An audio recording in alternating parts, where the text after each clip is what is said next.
Aqui é um dos dormitórios bem organizados e espaçosos que existiam.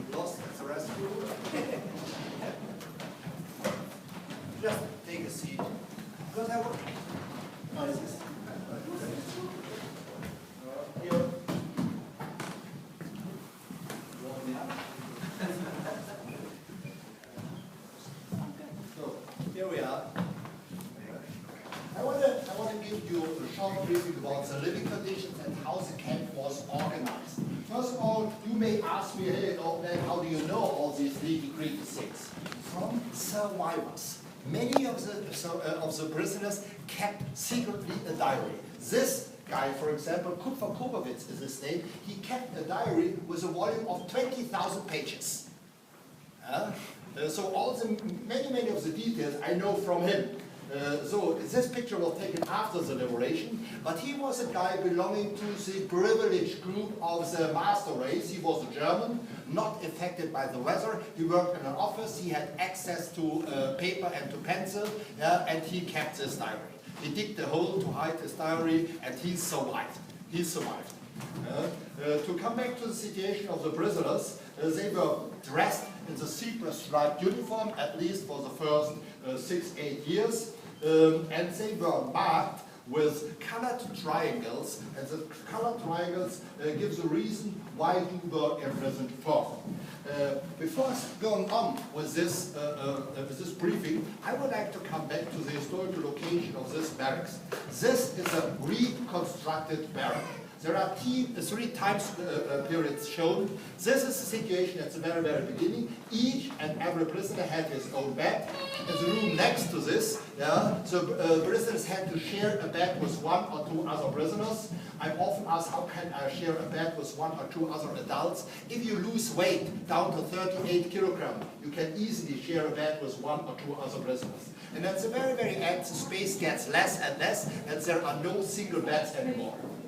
There still are the lockers, the washing facilities, so everything here is reconstructed. A place like that was not the place to hang around or to relax. Everything here was strictly regulated. You were not allowed to touch the floor with boots, for example. Or, and this is a challenge, and nowadays we may laugh about that, a big challenge was to make the bed. This stands for the following. They didn't have a mattress, they just had straw. And it was laid down in a manual, and you're going to read this on this information board, that they were forced to set up every morning a pillow, a straw pillow, with a 90-degree angle. And all these pillows had to be in line. The distance from the linen to the end of the bed had to be 90 centimeters, not 20, not 22. So the jailers always were looking for reasons to punish prisoners. To find a reason to punish prisoners. A block like that was under the command of a block elder or a capo. Capo is an Italian term, and it stands for chief. You may call it, it is a military rank in a hierarchy of a jail. All these dirty jobs, to keep the discipline, to count the prisoners, to distribute them, and even to torture them, to punish them, were carried out by other prisoners. A couple in a block like that here was privileged in that way that he was allowed to have longer hair. He had a single room, and this is not a joke, he was allowed to have a cat.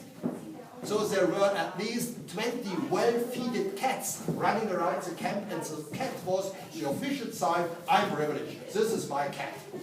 Over there are the historical location, I already mentioned that, of 34 barracks. Now I would like to come back to the situation, how the camp was organized. This historical picture gives you, or underlines, just pass it around, underlines my statement that this was not the place to hang around or to relax. The prisoners were marked with numbers. These numbers had to be sawed on the chest. This is his number, and the reason the red triangle stands for he had shown political resistance, and he had